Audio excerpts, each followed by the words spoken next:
9వ రోజు స్త్రీయే వెలుగులో. కాబోయే తల్లి సృజనాత్మకతతో నిర్మాణాత్మకంగా ఉంటే ఆమె సృజనాత్మక సామర్థ్య బీజాలు ఆ బిడ్డలో పాదుకుంటాయి. ఆమె నీతిని, నిర్మలత్వాన్ని ఆకాంక్షించే వ్యక్తి అయితే బిడ్డలో అవే నాటబడతాయి. ఒకవేళ బిడ్డ తన కర్మ కొద్దీ తనలోని నైర్మల్యాన్ని, సృజనాత్మకతను కోల్పోయే పరిస్థితిలో జీవించినా ఆ బిడ్డ ఆ పరిస్థితులను పరిగణించకుండా మరింత సృజనాత్మకంగానూ నిర్మలంగానూ మారతాడు. తన తల్లి గర్భంలో ఉండగా నాటబడిన లేదా పెంచబడిన బీజాలు బలంగా ఉండటం వలన భవిష్యత్తులో ఏ చెడునైనా నిరోధించి పరిసరాలు ఎలా ఉన్నా తన సౌందర్యాన్ని కోల్పోకుండా మట్టిలో మాణిక్యంలా మెరుస్తాడు. ఇక్కడ ఈ సమయంలో కాబోయే తల్లి ఎక్కువ బాధ్యత వహించవలసి ఉంటుంది. తను సృజనాత్మకంగా జన్మనివ్వబోయే ముందు తన భర్త ఎంపిక ఏమిటా అన్నది కూడా వివేకంతో గ్రహించాలి. అది వివేకమైన ఎంపిక కాకపోతే ఆమె తనకు తన బిడ్డకు కూడా ఇబ్బంది కలిగించడమే కాక అవివేకమైన ఎంపిక ఆమె పరిణామాన్ని కూడా ఆలస్యం చేస్తుంది.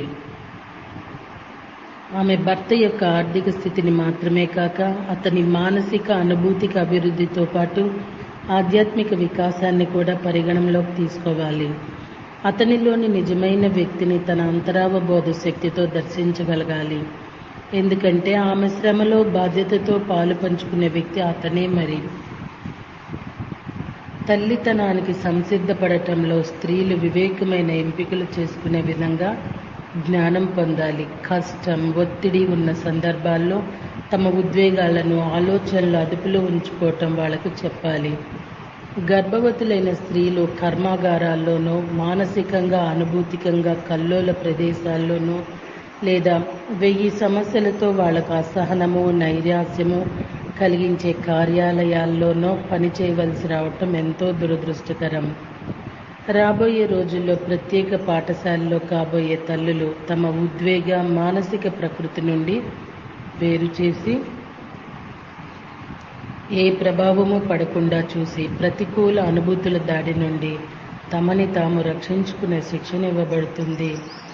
దాంతో వారి బిడ్డపైన ఏ ప్రతికూల ప్రభావము పడకుండా చూడటమే కాకుండా దేవుడు కొలువుండే ఆలయానికి జన్మనివ్వటం ఎలాగో తెలుసుకుంటారు. మీరు దేవుని ఆలయాన్ని నిర్మిస్తున్నారన్నది ఎంతో లోతైన భావన. మీరే రకమైన ఆలయాన్ని నిర్మిస్తున్నారు?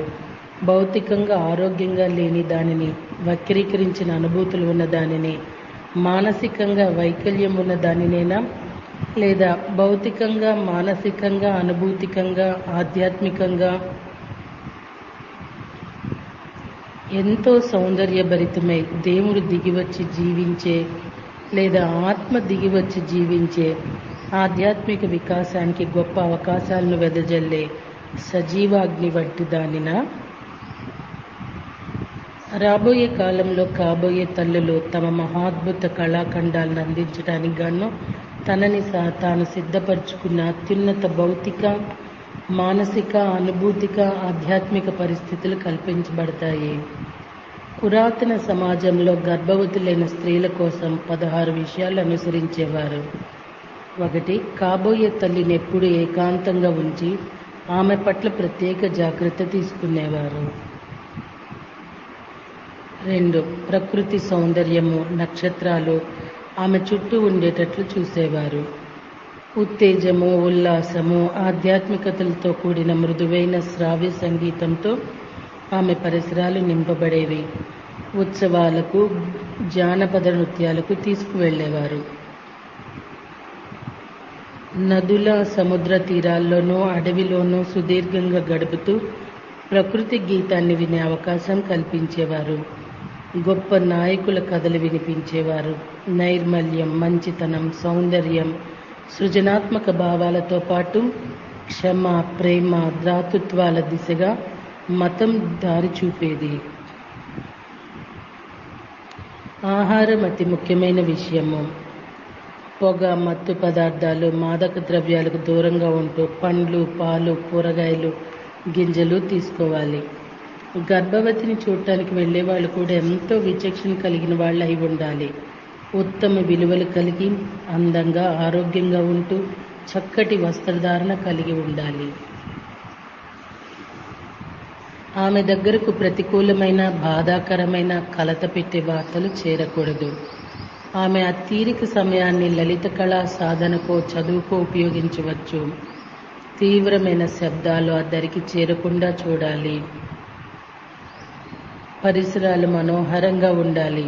ప్రార్థన, ధ్యానం నిత్య జీవిత విధులుగా ఉండాలి. ఆర్థిక స్థిరత్వం కలిగి ఉండాలి. వీటిని వివరంగా తెలుసుకుందాము. గర్భం ధరించిన స్త్రీలు వేరుగా ఉండటం అవసరం. ఆమె మీద ఏ దుష్ప్రభావమూ పడి జన్మించబోయే శిశువుకు సమస్యలు రాకుండా ఆమెను విషయాల నుండి దూరంగా ఉంచాలి. ఆ సమయాన్ని ఆమె తల్లిగా బాధ్యత స్వీకరించే సంసిద్ధతకు వాడుకోవాలి. తల్లి బిడ్డ ఆరోగ్యంగా ఉండాలంటే అనేక శారీరక మానసిక అనుభూతిక ప్రభావాల నుండి దూరంగా ఉండాలి. ప్రకృతి సౌందర్యం తల్లి బిడ్డ ఇద్దరిని ప్రభావితం చేస్తుంది. అది తల్లికి ప్రశాంతతను ఉత్తేజాన్ని చేకూర్చి బిడ్డ నరాలను బలోపేతం చేస్తుంది. ప్రకృతి ఇద్దరి శారీరక వ్యవస్థలోకి మంచి ప్రాణశక్తిని పంపడం ద్వారా ఆరోగ్యము మంచి జీవిత దృక్పథము ఏర్పడతాయి. గర్భవతుల నాడీ వ్యవస్థపై నక్షత్రాల ప్రభావం చాలా ఎక్కువ. అందుకోసం ఆమె రాత్రుళ్ళు పార్కుల్లో నడిస్తే మంచిది. మధ్యలో ఆగి నక్షత్రాలతో స్నేహం చేయవచ్చు. ఎదిరిక కేంద్రాలు, నాడులు, ఆరాగుండ, నాడీ మండలం, గ్రంథుల మీద సంగీతం ప్రభావాన్ని చూపుతుంది. రాక్, డిస్కో సంగీతాలు ఆరోగ్యానికి, మెదడుకు, బుద్ధికి, హృదయానికి హానికరం. టీవీ చూడటం వల్ల దాని నుండి వెలువడే తరంగాలు శిశువు ఆరోగ్యానికి హాని చేస్తాయి. అటువంటి చర్యలు మానసిక ఆత్మహత్య వంటివి. ఆ తరంగాలు ఆత్మకు 3 అంచెల నిర్మాణానికి మధ్య ఉండే ఎదిరిక్ సంబంధాన్ని దెబ్బతీయటం వలన వినాశనం, బాధ్యతారాహిత్యం, నేర ప్రవృత్తి, వివిధ అనారోగ్యాలకు దారితీస్తుంది.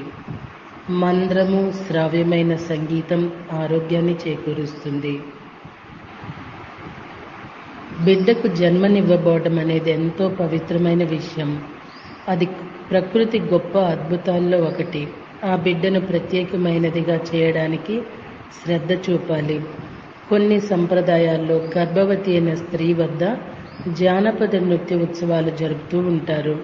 ముఖ్యంగా చివరి నెలలో